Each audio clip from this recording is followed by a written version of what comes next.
আমরা ছুটছি, কিন্তু কোথায়? দুনিয়া নয়, আখিরাতি মুসাফিরের প্রকৃত গন্তব্য। কুরআন ও রাসূল সাল্লাল্লাহু আলাইহি ওয়াসাল্লামের সুন্নাহ আলোকে জীবন গড়ার আহ্বান নিয়ে রাহিজ ডেস্টিনেশন, মুসাফিরের গন্তব্য। শান্তভাবে সকল সেরা উপসেরা শান্ত হয়ে যাবে, পিঠ সোজা হয়ে যাবে। যতক্ষণ পারো আল্লাহর সামনে তাসবিহ করবে। রুকু থেকে উঠে দাঁড়িয়ে শান্ত হয়ে থাকবে, পরিপূর্ণ শান্ত। সেজদায় শান্ত হবে, দুই সেজদার মাঝখানে শান্ত হয়ে বসবে। তাহলে রাসূলুল্লাহ সাল্লাল্লাহু আলাইহি ওয়াসাল্লাম সবচেয়ে সর্বোচ্চ গুরুত্ব দিলেন তোমার রুকু, তোমার সাজদাটা যেন তোমার মালিকের সামনে সর্বোচ্চ আদবে হয়। তুমি কার সামনে সেজদা করছো, তার সাথে কি চাওয়ার আছে এটা খেয়াল করে সেজদা করো। সেজদায় ভুল ত্রুটি হলে নামাজ রিপিট করিয়েছেন, নামাজ হবে না বলেছেন, কিন্তু হাত এই পর্যন্ত না এই পর্যন্ত, এইখানে না এইখানে, কয়বার উঠাইছেন, এজন্য কোনোদিন রাসূলুল্লাহ সাল্লাল্লাহু আলাইহি ওয়াসাল্লাম গাল দেননি, নামাজ রিপিট করাননি। একজন সালাত আদায় করছে, টাকনুর নিচে কাপড় গেছে, ওযু করাই নামাজ পড়াইছেন, কিন্তু হাতের কোনোই খুলে আছে, কোনোদিন তিনি নামাজ ঘুরিয়ে পড়াননি। তার নামাজও কোনোই খোলাই থাকতো অধিকাংশ সময়। আমরা উল্টো বুঝে আছি, কেউ ছোট ছোট ফিকহি মাসলাকে এত গুরুত্ব দিচ্ছে, রুকু সেজদার গুরুত্ব নেই। আবার কেউ জামা কাপড়ের গুরুত্ব দিচ্ছে, টাকনো নিচে কাপড় পরেছে, কোনো চেতনা নেই। এটা আমাদের একটা সুন্নতের খেলাফ, বিদআতে পরিণত হয়ে গেছে। আর এইখানে অনেকগুলো পর্যায় আছে। প্রথম বিষয় হলো রাসূলুল্লাহ সাল্লাল্লাহু আলাইহি ওয়াসাল্লাম ইবাদত শিখাতে এসেছেন, যেটা ইবাদত, যেটুকু আল্লাহকে খুশি করার বিষয়, এইখানে নবীজির সুন্নত পালন করতে তিনি শিখিয়েছেন। যেটা মুআমালাত, জাগতিক কাজ, অভ্যাস, এক্ষেত্রে সুন্নত পালন করলে সওয়াব আছে, না করলে গুনাহ নেই অধিকাংশ ক্ষেত্রে। কিন্তু যেটা ইবাদত, সেখানে সুন্নত পালন করলে সওয়াব আছে, না করলে গুনাহ আছে। আমরা এটাও বুঝি না, ইবাদত করি সুন্নতের খেলাফ, আর পোশাক পরি খাঁটি সুন্নত। পাগড়ির মাথা কত হবে, পাগড়ির কয় হাত লম্বা হবে, কতটুকু ঝুল হবে, জামা গোল হবে না ফাড়া হবে, টুপি গোল হবে না পাঁচকল্লি না লম্বা হবে, এখানে নবীজির সুন্নত খুঁজি। অথচ রাসূলুল্লাহ সাল্লাল্লাহু আলাইহি ওয়াসাল্লাম এগুলোর কোনো গুরুত্ব দেননি। করেছেন, করলে সওয়াব আছে, অনেক বরকত আছে, আপনি অনেক সহজে অনেক লাভ পাবেন, এগুলো সব ভালো। কিন্তু গুরুত্ব দিয়েছেন নামাজ কেমন হবে, জিকির কেমন হবে, কোরআন তেলাওয়াত কেমন হবে। আমরা খাওয়ার সময় নবীজির সুন্নত মতো বসবো, আর জিকিরের সময় পীর সাহেবের সুন্নত মতো বসবো, অথবা দাঁড়াবো, অথবা নাচবো। ঠিক আছে না? এবং এটাকে আমরা মনে করছি খুব ভালো ইসলাম। এটা প্রতারণা। আমার সব কিছুই সুন্নত মতো হবে, কিন্তু সবচেয়ে আগে হবে আমার নামাজ, আমার জানাজা। জানাজার নামাজ পড়ব, নবীর সুন্নত প্লাস কিছু বানোয়াট। আর টুপি পড়ব, নবীর সুন্নত, নবীর সুন্নত টুপি, টুপির চারপাশে আমি একটা বেড়া দিয়ে হ্যাট বানালাম। এই গোলটুক হলো সুন্নত, আর এইটুকু হলো বেদাতে হাসানা। না, এটাতে রাজি হবে না। কিন্তু জানাজার নামাজ পড়বো, রাসূলুল্লাহ সাল্লাল্লাহু আলাইহি ওয়াসাল্লাম জানাজার সালাম ফিরিয়ে আর কোনো দোয়া করেননি, আমরা দোয়া শুরু করে দিছি, বলে এটাতে দোষ নেই, এটা সওয়াব রেসানি হলো।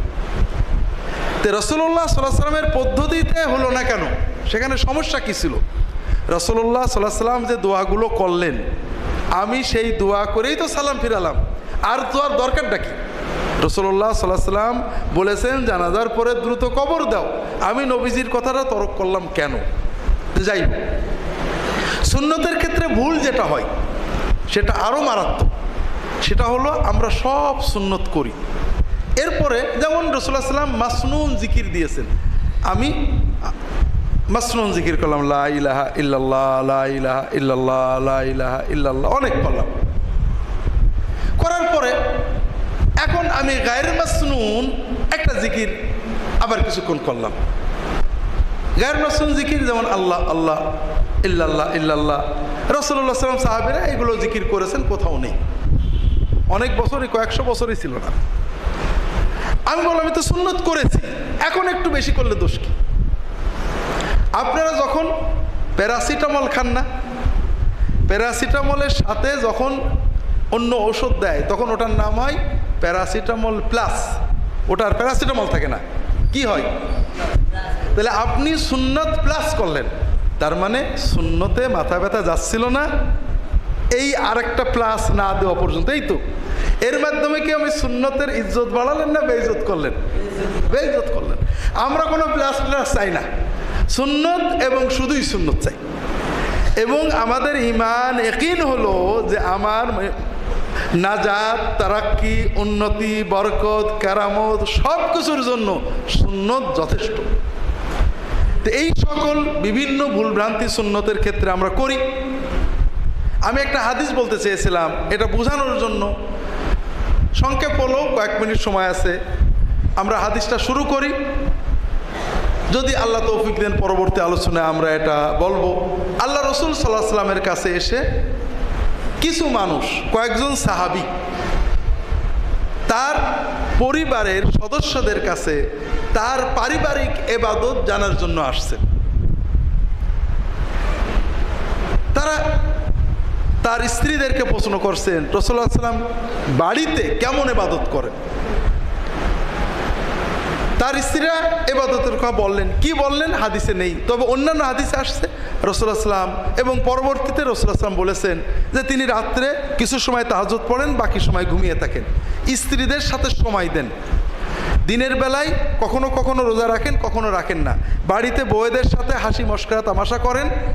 খাওয়া দাওয়া কখনো গোশ ভাত গোশ খান, ভালো খান, কখনো খারাপ খান, এগুলো বলেছেন। ফাকান্নাহুম তাকালুহা, সাহাবায়ে কেরাম এই ইবাদতকে কম মনে করলেন। তারা বললেন যে রাসূলুল্লাহ সাল্লাল্লাহু আলাইহি ওয়াসাল্লামের সাথে আমাদের তুলনা হয় না, তিনি তো নিষ্পাপ, তার কোনো গুনাহ নেই, তিনি অল্প করলেই চলে, আমাদের মতো গুনাহগার অল্প করলে হবে না, আমরা একটু বেশি করব। একজন বললেন আমি রাসূলুল্লাহ সাল্লাল্লাহু আলাইহি ওয়াসাল্লাম রাত্রে 4-5 ঘন্টা তাহাজ্জুদ পড়েন, আমি রাত্রে 12 ঘন্টায় পড়ব, আমি রাত্রে ঘুমাবো না। আরেকজন বললেন রাসূলুল্লাহ সাল্লাল্লাহু আলাইহি ওয়াসাল্লাম মাসে 5-10টা রোজা রাখেন, আমি মাসে নফল রোজা 30টাই রাখবো, সবতে হারাম দিন বাদে। আরেকজন বললেন রাসূলুল্লাহ সাল্লাল্লাহু আলাইহি ওয়াসাল্লাম বিয়ে শাদী করেন, সংসার করেন, বউদের সময় দেন, উনি তো দেবেনই, কিন্তু আমাদের মতো মানুষ সংসারে গেলে ইবাদত হবে না, আমি বিয়ে শাদী করবো না, আমি রাত দিন আল্লাহর ইবাদতে কাটাবো। একজন বললেন আমি গোশত খাবো না, একদম শাক ভাত খেয়ে চলবো। একজন বললেন আমি বিছানায় শোবো না, মাটিতে শুয়ে জীবন কাটাবো, ইত্যাদি ইত্যাদি। রাসূলুল্লাহ সাল্লাল্লাহু আলাইহি ওয়াসাল্লাম খবর পেয়ে খুব রেগে গেলেন, ওদেরকে ডেকে বললেন তোমরা এগুলো বলেছো, খবরদার শোনো, তোমাদের ভিতরে আল্লাহকে সবচেয়ে ভালোবাসি আমি, ভয় পাই আমি, আমার মারেফত সবচেয়ে বেশি, আমার খাসিয়াত সবচেয়ে বেশি, আমি রাত্রে কিছু সময় তাহাজ্জুদ পড়ি, কিছু সময় ঘুমাই, দিনে মাঝে মাঝে রোজা রাখি, মাঝে মাঝে নফল রোজা রাখি না, আমি বিয়ে শাদী করি, বউদেরকে সময় দিই। যে ব্যক্তি আমার সুন্নতকে ছোট মনে করবে, আমার সুন্নতকে ইনকমপ্লিট মনে করবে, আমার সুন্নতের চেয়ে আরও ভালো কিছু আছে বলে মনে করবে, সে আমার উম্মত থাকতে পারবে না। তার মানে কি, আজকে আর বেশি আলোচনা হবে না। তার অর্থ হলো যে আমরা রাসূলুল্লাহ সাল্লাল্লাহু আলাইহি ওয়াসাল্লাম বর্জন এবং কর্ম মিলিয়ে যে পদ্ধতি, এটা মানতে হবে।